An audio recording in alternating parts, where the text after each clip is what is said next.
Proposition 352. As our ability to capture larger swaths of the night sky in all directions at all different distances continues to increase, hopefully exponentially if we are lucky, we will someday be able to see red transients igniting in sequence caused by an object traversing our local overlapping gravity wells at speeds in excess of our relative speed of light. I propose they are an important key to our finally accepting the nature of space and time and creation, the natural state of nature. Proposition 353. When someday we do find proof of red transients igniting in sequence due to something moving much faster than our speed of light, it not only proves successive collision theory is feasible and likely true, but it also means our entire universe is in fact infinite, and what we call the multiverse does exist. Proposition 354. We can have our universe, and that is all there is, or there can be an infinite number of other patches of localized spacetime supporting galaxies and life. However, there cannot be an arbitrary number in between if space is truly infinite. It is either 1 or it is infinite. It cannot be 2 or 3 or 350 Googleplex, but instead becomes infinite as soon as we accept there's mass and energy that exists beyond the area of spacetime created during our Big Bang. Proposition 355. We can leverage our best computer simulations and best supercomputers and quantum computers to see Big Bangs occur when we enhance the resolution great enough to zoom out so far enough that new branches of physics are needed to describe the interactions that occur during the superluminal collisions occurring at our scale factor. Proposition 356. When our computer simulations adjust for what causes dark energy, and the catalyst that started our Big Bang in motion, then we should be able to extrapolate backwards once we have decent models that almost work to see how dense pockets of mass energy sharing similar relative trajectories and velocities can create larger divots in spacetime, larger gravity wells than would be expected when waves of gravitational attraction in phase see their amplitudes increase exponentially. Proposition 357. Fixing our understanding of dark energy and properly leveraging the computational tools at our disposal, we can back our way into the formulas to explain the changes needed to the field equations of the general theory of relativity to see how bodies in motion sharing the same relative trajectory and relative velocity can create spherical waves of gravitational attraction that grow stronger due to waves of attraction in phase. Proposition 358. When we change the starting assumption from a hot dense center to see that our cosmic filaments are in fact the leftover trails of superluminal collisions, then nearly all the current mysteries surrounding our prior best attempt to explain our patch of spacetime's creation, the lambda CDM Big Bang model, seems to unravel at our feet very elegantly. No laws of physics are broken when we realize that superluminal collisions are a naturally occurring eternal phenomenon between separate nested successions of co-moving frames of reference that are hundreds of thousands or even millions of nested levels removed from our scale factor. Proposition 359. The nested succession of co-moving frames of reference, pockets of spacetime, that we are a direct part of, includes parent frames of reference beyond our visible patch of spacetime, likely grandparent frames of reference, and maybe even great-grandparent frames of reference, all forged from the same intersecting pockets of spacetime that created all we can see.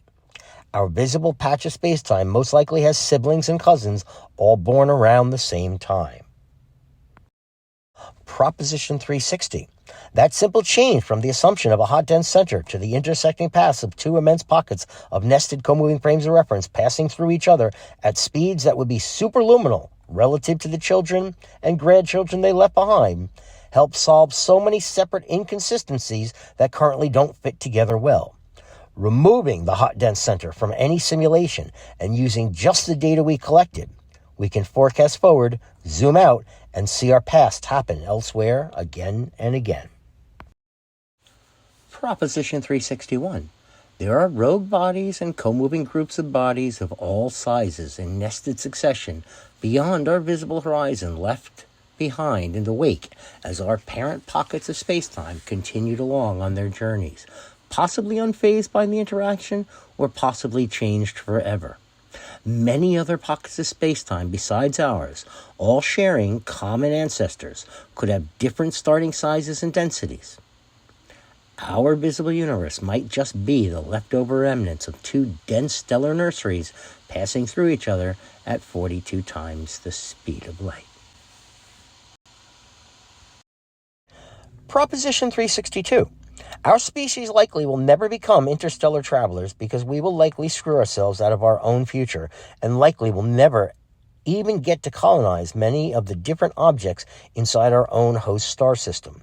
If we do not put an end to world violence and begin to work together as a single species and begin making global decisions that are in the best interest of the globe, we face mass suffering and mass struggle.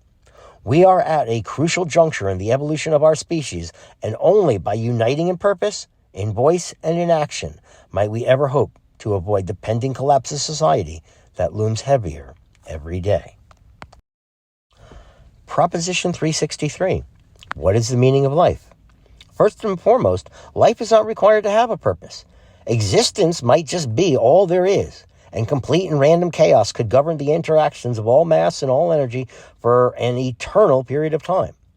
But if we were to attempt to assign such an importance or value to existence itself, what other conclusion could be drawn other than to do all in one's power to see their species prosper and flourish, while also attempting to see the best possible existence for all generations to come, for as many species we come in contact with as possible. Improving the chance for every life form to flourish well into the future is the only meaning I can see that makes sense. Proposition 364. Suppose you were an eternal amount of infinite energy that takes on many forms and is constantly creating all there is through tiny vibrations of yourself.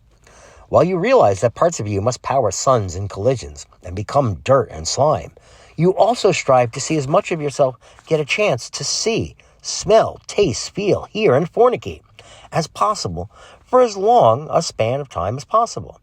All life forms experience life, good, bad, or other. While energy powering suns or being a magnetic field for a planet or being the planet itself is a lot less exciting.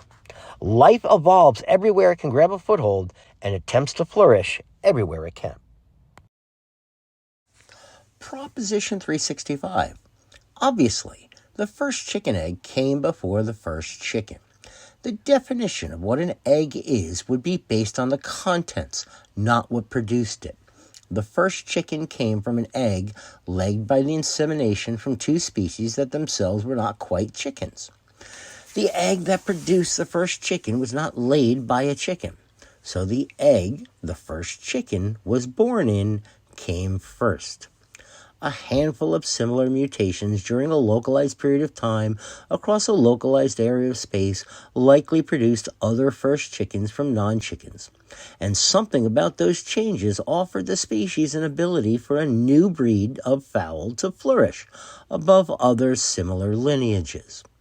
The survival of the fittest is governed by both random mutations and adaptive mutations. Proposition 366. Earlier, I mentioned that if you traveled in a straight line in any direction for eternity, you would eventually intersect your own DNA.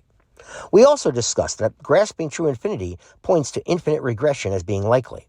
That means if there are an infinite number of scale factors, and each time you zoom out far enough, we see another periodic table repeat, then if you zoom out for eternity, we are eventually inside a cell that has your DNA.